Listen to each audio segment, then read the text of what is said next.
Halo guys, berhubung akhir-akhir ini banyak kejadian keracunan makanan, mungkin karena ada acara, mungkin karena ada hajatan, atau yang lebih sering kita temukan bahwa anak-anak sekolah yang menerima makanan bergizi gratis mengalami keracunan. Secara formal kalau hal itu terjadi kita bawa ke puskesmas, kita bawa ke rumah sakit. Namun demikian tidak segampang itu bagi daerah-daerah yang jauh dari pusat-pusat kesehatan. Nah, oleh sebab itu kalau hal ini kejadian, jangan panik. Ada hal-hal yang juga bisa kita lakukan untuk mencegah bisa terjadi keracunan makanan ini. Saya mau bagikan ulang bagi kita apa yang sudah disampaikan melalui acara Hidup Sehat yang disiarkan di TV One. Berikut ulasannya bagi kita. Pemirsa Hidup Sehat, beberapa pekan ini ramai diberitakan kasus keracunan makanan pada MBG atau makanan bergizi gratis. Korban yang mencapai ribuan anak sekolah di berbagai daerah menjadi perhatian dan pertanyaan yang besar masyarakat Indonesia. Mengapa hal ini bisa terjadi? Keracunan makanan umumnya disebabkan oleh bakteri, jamur, parasit atau virus yang ikut tertelan bersamaan dengan makanan. Hal ini biasanya terjadi karena telah mengonsumsi makanan basi atau proses persiapan yang tidak higienis, hingga masuk ke dalam saluran pencernaan dan menimbulkan gejala. Pemirsa, penting bagi setiap orang untuk mengetahui langkah-langkah dalam pertolongan pertama keracunan makanan. Mengingat, hal ini dapat terjadi pada siapa saja dan di mana saja. Lantas, apa langkah awal yang harus dilakukan? Simak penjelasan selengkapnya bersama Dr. Firly Nanda, spesialis penyakit dalam di Studio Hidup Sehat pagi ini.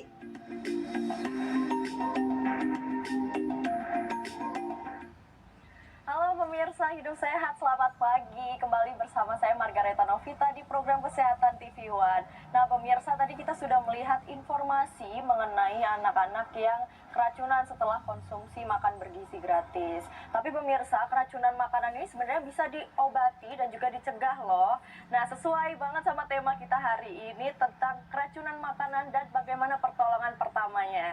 Ini mau langsung kita tanyakan ke narasumber yang sudah ada di studio. Ada Dr. Firly, dokter spesialis penyakit dalam. Selamat pagi dokter, apa kabar? Alhamdulillah baik, selamat pagi Mbak Margaret. Puji Tuhan. Nah dokter, sebelum kita masuk ke perbincangan nih, ada baiknya buat pemirsa yang ingin tanya-tanya langsung ke dokter Firly, jangan lupa untuk bertanya dan ketik pertanyaan di kolom komentar Instagram @hidupsehat.tv1. Nanti pertanyaannya akan dijawab oleh narasumber kita pada pagi hari ini. Nah dokter Firly, langsung saja. Ini pertanyaan, tadi kan kita sudah melihat informasi ya mengenai anak-anak yang keracunan makanan. Mungkin bisa dijelaskan definisi keracunan makanan terlebih dahulu, seperti apa dok? Oke, jadi kalau keracunan makanan itu adalah tentu seseorang yang mengkonsumsi makanan yang terkontaminasi. Terkontaminasinya banyak hal, bisa bakteri, bisa virus, parasit, jamur, bahkan sampai bahan-bahan kimia yang berbahaya. Jadi itu sih definisinya. Oke, itu definisinya ya dok ya. Nah ini ada fakta atau mitos nih dok. Ini mengkonsumsi air kelapa atau susu, tapi susu yang steril ya dok, dapat mengatasi keracunan makanan. Ini fakta atau mitos nih dok? Nah ini sering banget ya beredar, itu mitos loh Mbak Margaret. Iya, Oke. itu mitos. Sebenarnya gini, dia susu maupun air kelapa itu boleh dikonsumsi pada saat keracunan makanan, tapi bukan untuk menetralisir racun, tapi lebih kepada memberikan cairan. Karena terapi utama pada keracunan makanan adalah harus mendapat cairan yang cukup gitu. Dan jadi salah satunya boleh pilihannya susu atau air kelapa, tapi bukan sebagai obat utama ya untuk menetralisir racun. Jadi itu adalah mitos. Oke, itu tadi mitos ya dok ya. Nah dok, biasanya orang yang keracunan makanan itu gejala yang timbul berapa lama sih dok setelah dia konsumsi makanan tersebut? Oke, nah itu juga bervariasi. Bisa baru aja makan 1-2 jam langsung muncul gejala. Tergantung penyebabnya. Tapi bahkan ada yang bisa 1-2 hari setelahnya Mbak Margaret baru muncul gejala. Jadi benar-benar tergantung penyebabnya apa. Bisa bervariasi. Tapi rata-rata sih agak cepat ya gitu. Tapi bisa ada yang 1 hari atau 2 hari. Tapi gejala khasnya terkena keracunan makanan ini apa dok? Itu adalah sebenarnya kayak hampir sama seperti terkena infeksi yang lain ya. Paling sering adalah itu mual, muntah, kemudian nyeri perut, dan juga yang paling sering adalah diare atau buang air besarnya sampai maaf ya mencret gitu kan. Terus juga bisa sampai disertai demam. Bahkan kalau misalnya sampai gejalanya berat, ya itu kalau orang udah kayak dehidrasi, sampai misalnya kita pernah lihat viral kejang-kejang. Itu juga bisa menjadi salah satu gejala dari keracunan makanan. Nah, kalau efeknya setelah 1 hari itu berkelanjutan sakitnya tuh biasanya makanan apa sih dok? Keracunan makanan seperti apa? Bisa bakteri, bisa ada beberapa bakteri yang baru menimbulkan gejala setelahnya. Atau misalkan parasit itu juga bisa menimbulkan gejalanya. Yang agak cepet tuh biasanya keracunan makanan akibat zat kimia. Nah itu agak cepet tuh gejalanya muncul begitu dikonsumsi, nggak lama langsung muncul gejalanya. Nah, kalau zat kimia itu seperti apa dok? Apakah dari kemasannya atau memang ada campuran zat kimianya? Ya, dari kemasan agak jarang, tapi biasanya orang yang tidak sengaja terminum sesuatu atau termakan sesuatu dari zat kimia luar gitu, yang bukan dari makanannya gitu, nggak sengaja tercampur.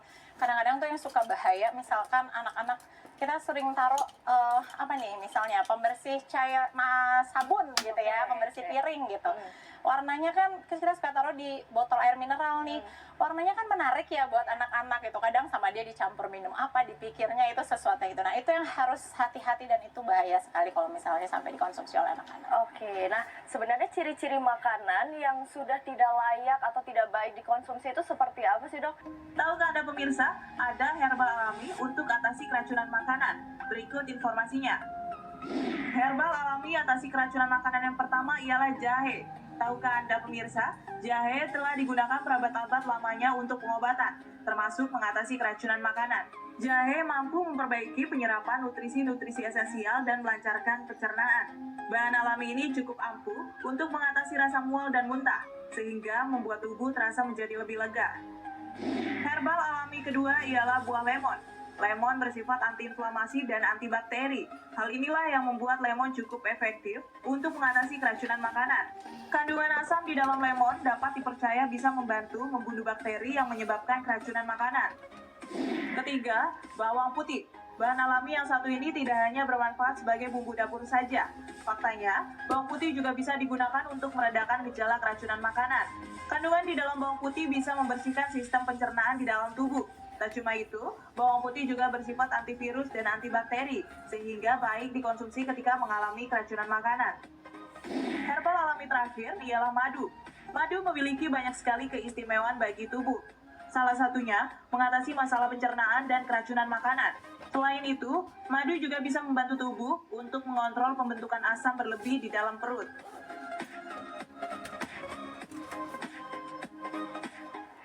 Ya, terima kasih pemirsa, masih bersama kami di Hidup Sehat. Nah, sesuai janji kita tadi dok, kita lanjutkan perbincangan. Kita bisa nggak sih dok mengenali makanan-makanan yang ternyata bisa menyebabkan kita keracunan? Itu ada ciri-cirinya nggak dok? Ada banget ya Mbak Margaret, maksudnya gini, pertama kita lihat dulu warna nih, nomor 1, berubah atau tidak. Terus kemudian tekstur, misalnya tadi makannya padat terus jadi agak lebih lembek, misalkan gitu. Lendir, nah itu juga sering tuh. Terus misalnya ada kayak tambahan putih-putih yang ternyata dia sebenarnya sudah terkontaminasi jamur. Kemudian tentu yang kita harus kenali adalah dari baunya ya, gitu. Karena kan baunya bisa berubah tuh kalau misalnya sudah terkontaminasi bakteri. Oke, nah ini pemirsa tadi sudah dijelaskan seperti apa ciri-cirinya ya dokter, seperti berlendir, kemudian ada bau. Dan kalau kita kaitkan dengan informasi mengenai anak-anak yang keracunan MBG tadi dok, bisa mungkin diedukasi nih ke anak-anak untuk cara mengenalinya seperti apa nih, kan anak-anak biasanya percaya aja gitu ya dok ya. Mungkin ada nggak sih tipsnya buat anak-anak nih, buat adik-adik? Mungkin dari orang tuanya dulu harus menginformasikan ke anak-anaknya ya.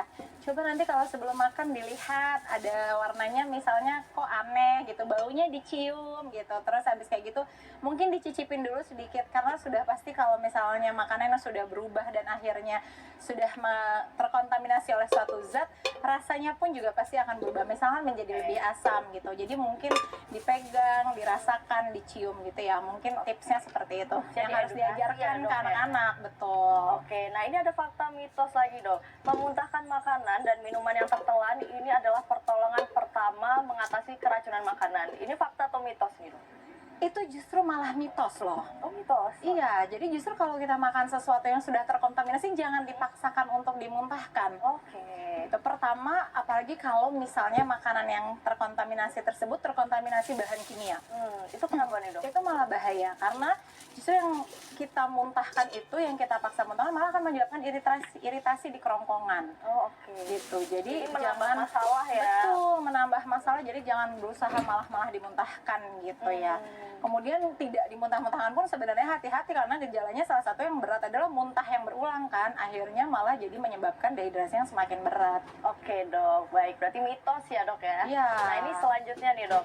Saat keracunan makanan, ini sebaiknya korban tidak diberi makan dan minuman apapun. Ini fakta atau mitos nih dok? Itu juga mitos ya. Mitos juga. Iya, justru kasihan banget karena kan ini lagi dalam kondisi muntah-muntah misalkan, terus maaf ya diare yang banyak gitu berkepanjangan. Nah itu justru harus diberikan minuman paling penting karena untuk menjaga hidrasi dari orang yang terkontaminasi makanan yang beracun tersebut. Plus juga harus dikasih makanan, kalau nggak dia malah nggak dapat energi apapun. Tapi mungkin memang misalkan dikasih makanan kan sulit menerima ya, nah itu yang harus diwaspadai gitu. Paling tidak minuman dan segera dibawa ke pusat kesehatan terdekat gitu. Kalau udah sampai tidak bisa mengkonsumsi apapun ya. Oke, kalau boleh diinfokan ini makanan minuman apa sih dok yang boleh diberikan? Apakah oralit atau apa nih dok? Boleh, oralit salah satunya tentu boleh, karena oralit kan sebagai pengganti elektrolit dan cairan. Air putih tentu itu yang paling penting justru. Makanannya tetap makanan yang bersih, mungkin makanan yang lunak, yang mudah dicerna gitu. Tapi jangan tidak diberikan apapun gitu, saking khawatirnya gitu ya. Harus, jadi paling penting adalah air putih. Sebagai tambahan seperti oralit juga diperbolehkan. Oke, baik dok. Nah ini pertanyaan selanjutnya dok. Ini biasanya di Indonesia sering terjadi keracunan massal dok. Biasanya orang-orang kan panik. Betul, Ini bagaimana sih dok cara pertolongan pertamanya nih? Ya, pertama sebenarnya kalau sudah ada keracunan massal, nomor satu justru jangan panik dulu nih. Itu yang paling jangan penting. panik ya. Jangan panik. Jangan panik, kemudian melihat sekitar. Biasanya ada penanggulangan bencana tuh gini, pisahkan dulu mana sih yang gejalanya ringan, mana yang gejalanya berat. Jadi kan itu yang harus ditangani terlebih dahulu. Jadi yang menemukan, pisahkan dulu nih mana yang sampai berat tuh, misalnya sampai ada yang kejang dan sebagainya ya, atau cuman ya nyeri-nyeri perut gitu, nggak sampai muntah, nggak diare. Setelah dipisahkan, ya itu tadi pertolongan pertama, boleh berikan cairan terlebih dahulu untuk mencegah hidrasi, lalu lapor pada puskesmas atau dinas kesehatan setempat ya.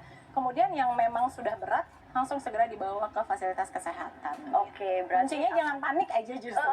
berarti jangan panik ya pemirsa, dan tetap tadi diberikan cairan ya dok. Ya, paling betul. enggak air putih gitu ya, jangan Ya, yang aneh-aneh betul. gitu ya dok. Benar. Nah pemirsa, setelah ini kita akan menjawab pertanyaan Instagram dari pemirsa yang sudah mengetik pertanyaan di Instagram @hidupsehat.tv1, Instagram @hidupsehat.tv1. Nah di belakang kita sudah ada beberapa pertanyaan yang paling menarik nih yang sudah kita ambil. Kita baca satu-satu nih pemirsa. Dari Grisas _ pagi dok, izin bertanya, apakah ada tanda khusus pada makanan yang bisa menunjukkan sudah terkontaminasi? Kemudian yang kedua ada Alula Yudia _ izin bertanya dok, bagaimana cara menyimpan makanan agar tidak mudah terkontaminasi? Nah ini bagus nih. Yang ketiga ada dari Razaan.740. Assalamualaikum dok, izin bertanya, kenapa setiap selesai makan langsung mual? Itu pertanda apa dok? Mohon penjelasannya dok. Waduh ini agak rumit ya. Yang terakhir ini dari dev.fff_ izin bertanya dok, apakah pertolongan pertama berbeda tergantung jenis racun atau bakteri penyebab? Dan bagaimana masyarakat awam bisa mengenalinya? Nah dokter silahkan, ini pertanyaan pemirsa dijawab. Oke, kayaknya kalau untuk yang pertama tadi kita sudah sampaikan ya. Kalau misalnya bagaimana mengenalinya, itu tadi dari tergantung teksturnya, bentuknya, terus kemudian warna bisa berubah sehingga sampai baunya yang tercium juga tidak enak. Mungkin itu ya cara mengenalinya secara umum. Kemudian cara menyimpan bagaimana makanan agar tidak mudah terkontaminasi. Nah ini juga nih biasanya harus sebelum kita menyimpan, kita preparationnya gitu, persiapannya juga harus baik gitu. Misalkan dicuci dengan bersih, kemudian kita pilih wadah yang juga bersih, tertutup rapat. Beberapa makanan misalnya yang seperti daging-dagingan itu sepertinya harus kita letakkan di freezer ya, yang suhu beku gitu, jadi supaya tidak mudah terkontaminasi. Kemudian ini Mas Razan, hati-hati nih, itu kayaknya nggak ada hubungannya sama keracunan makanan ya. Tapi jangan-jangan punya masalah dengan sakit lambung nih, atau misalnya sakit mah gitu ya, atau kebiasaan makan yang sebelumnya misalnya terlambat makan atau sebagainya sehingga berakumulasi ujung-ujungnya jadi kena sakit mah nih. Jadi itu kayaknya perlu dievaluasi dan sepertinya tidak ada hubungan dengan keracunan makanan. Yang terakhir dok. Yang terakhir, kalau untuk penanganan awal, kita sebenarnya memang belum bisa membedakan dengan jelas nih, ini apakah ini bakteri atau ini jamur, karena biasanya munculnya gejalanya sama di awal. yang tadi saya sampaikan bervariasi, mulai dari diare, muntah-muntah dan sebagainya. Bagaimana masyarakat awam mengenalinya ya, apakah ini kejadiannya langsung sesuatu nih setelah makan sesuatu gitu, itu yang pertama kali harus dikenali. Dan memang misalnya munculnya mendadak, rasanya tidak sedang kena infeksi gitu dan yang lainnya gitu, itu yang mungkin harus diwaspadai. Nanti begitu tahu penyebabnya apa, biasanya akan dilakukan pemeriksaan lanjutan. Oke, nah dok, tadi sudah dijawab, ini ada fakta mitos lagi dok. Kalau keracunan makanan tidak ditangani dengan baik dan tepat, akan memiliki efek jangka panjang seperti iritasi lambung Ya. dan usus, kemudian meningitis, kemudian Betul. hingga sampai gagal ginjal dan juga kejang-kejang. Ini fakta Ya. atau mitos dok? Itu fakta, 100% fakta. Kenapa ya? Itu karena tidak ditangani jangka panjang, sehingga sesuatu yang tidak ditangani dengan cepat dan lama-lama tidak ditangani, yaitu akan berefeknya panjang. Yaitu misalnya tadi karena dehidrasi berat, kekurangan cairan berat, bisa sampai kejang. Ada bakteri-bakteri yang bila tidak segera ditangani dengan pemberian antibakteri, sampai bisa kena tadi meningitis gitu ya, radang sampai ke selaput otak. Kemudian kenapa bisa sampai kejang-kejang, gagal ginjal ya, karena itu tadi kekurangan cairannya tuh mungkin udah terlalu lama ya gitu, sehingga sampai bisa merusak ginjal dan bisa sampai kejang, biasanya karena kekurangan elektrolit. Oke, jadi bikin komplikasi juga ya dok ya, Ya, kalau betul. bisa tidak ditangani dengan baik. Nah, Betul. terakhir dok, kami minta tips dong dok agar Oke. mencegah nih terkena ataupun terhindari dari keracunan makanan. Mungkin ada tips-tipsnya nih dok. Iya, jadi baik pemirsa TV One, jangan lupa setiap ingin menyimpan makanan atau menyiapkan makanan, cuci tangan yang bersih. Pastikan cuci tangan yang bersih, kemudian pastikan tadi wadah penyimpanannya yang baik. Kemudian setelah itu pilih makanannya yang matang sempurna gitu. Jadi jangan yang setengah matang, atau itu untuk mencegah semua yang kemungkinan terjadinya infeksi. Kemudian setelah itu harus makan di tempat juga yang bersih gitu ya, pilihan makanannya. Kemudian pastikan makanannya itu tidak mentah gitu, jadi harus matang. Mungkin itu ya, jadi dan juga hindari makanan yang rusak. Kemudian kenali bahwa tekstur makanan seperti apa yang sudah mulai terkontaminasi. Oke, Dokter Firly, terima kasih banyak atas tipsnya, dan tadi juga ada cara mengenali makanan yang sudah tidak layak ya, seperti berlendir, kemudian ada putih-putih jamur, kemudian berbau. Tadi juga sudah diberikan tips untuk menghindari keracunan makanan seperti cuci tangan, kemudian pilih makanan yang matang ya dok ya, penyimpanannya juga diperhatikan lebih, kemudian juga edukasi ke anak-anak untuk memilih makanan dan juga memilah makanan. Demikian tadi yang bisa saya bagikan bagi kita. Sekali lagi jangan panik kalau terjadi keracunan. Ikuti langkah-langkah yang sudah disampaikan tadi. Dan semoga kita semua sehat di dalam lindungan Tuhan, pertolongan Tuhan. Amin.